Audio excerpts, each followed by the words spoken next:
In today's video, we're gonna be flipping 0.4 Sol to 0.8 Sol, and I'll show you how I did it. Let's get into it. So first off, I want you to know that when it comes to getting into the NFT space, you do not need to have an insane amount of money. And in this situation, we're going to be taking 0.4 Sol, which is around $60, and doubling it to $120 in less than like an hour. And so with that, let's get into it. So we are here to make money. Everybody on point. Where I really started off with this journey was on MagicEat, and MagicEat.io is essentially a platform where you can buy Solana NFTs. And when you get onto their homepage, you can see different types of NFTs that they advertise for free for really a lot of projects. And you can see upcoming projects or launches that they're about to have, as well as new collections that they have right now on display, and as well as the popular collections that exist in Solana that have, you know, somewhat established themselves of higher value. And so what I like to do, you know, in the morning is to really just go onto MagicEat.io and check out their new collection page and see what projects exist. And so in this case, we can look at, you know, this whale one that just came out, and we can see that it's at 0.10 Sol. So it's a very low cost. And so this is really where you can start doing some research and finding out more about this project. And I'll show you how I did this on my project that I did this morning, which is going to be Masked Pet. So Masked Pet, when I first saw it this morning, was similar to the one I just showed you. It was around 0.1 Sol. And by the time I was kind of done digging into it, it had already increased in value to about 0.3, 0.4 Sol. And what I really want to break down here is going to be the things that I look for. So number one, I just look at the price entry point. You know, is it an amount that I'm okay losing? Because a lot of this stuff is going to be calculated bets on how you think the perception is in terms of the cultural response that this project may have, and as well as the utility response that it may have. And again, things can be valuable even if it does not have full-on utility.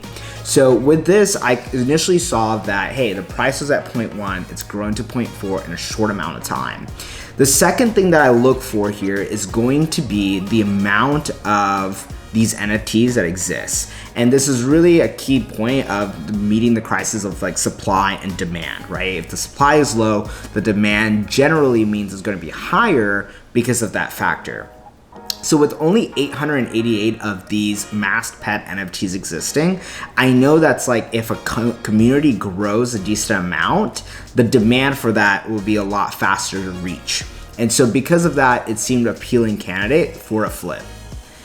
The third thing that I looked for was going to be a Discord and the social aspect of this NFT project. And one of the things I noticed right off the gate was that it didn't have a Discord available.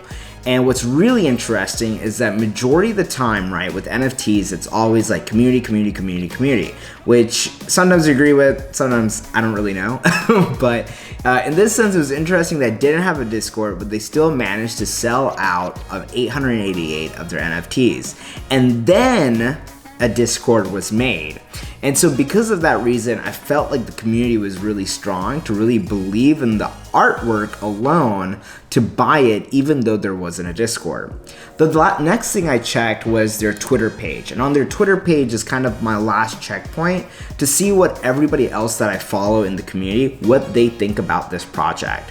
And as you get more active in the NFT space, you kind of start following some major, you know, thought leaders in the Solana NFT space or whatever spaces that you may be interacting with. And there's a lot of folks or a lot of thought leaders that I trust that were following this project that gave me the confidence that this is maybe something worth investing into. And lastly, within that space, I saw that they were fairly active on their Twitter, having really good, you know, marketing in comparison to other NFT projects. And for those reasons, I was kind of sold in terms of buying in at that 0.4 Sol mark. So with 0.4 Sol, I bought my first NFT in Masked Pets, and not my first ever, it's just first for Masked Pets, and purchased one with the Shogun helmet. And the one I had purchased, I believe, was this one here, 335. I can't recall because it's been a few hours and I did not plan on making this video today. But that's the one I ended up purchasing. And here's the Sol scan for the purchase. My balance, that's my wallet. If you want to send me any free money, please do. And changing it to 0.4 Sol. And so that's what I made my purchase, and I immediately put it up for sale. And the amount that you want to sell for kind of varies. I personally don't like selling at the floor price just because it doesn't help anybody. If you want to sell at the floor price, then like at least match it. And so for those reasons, I actually try to look at the floor price, but also look at the average sale price. And I try to kind of find a middle ground between those two numbers. Or I try to just match the average sale price if I'm not too eager to make that sale. And one of the ways that I went about setting my price for this specific project is that at that time, or this morning, I noticed for all the Masked Pet NFTs with the Shogun helmet, which is the one that mine had, they were selling at a minimum of 0.65 Sol. And so for those reasons, I decided that selling at 0.8 wasn't something absolutely crazy, and I was okay waiting it out as the NFT project grew a little bit more in popularity throughout the day. So I posted up for 0.8 Sol, and the next thing I knew, it was bought.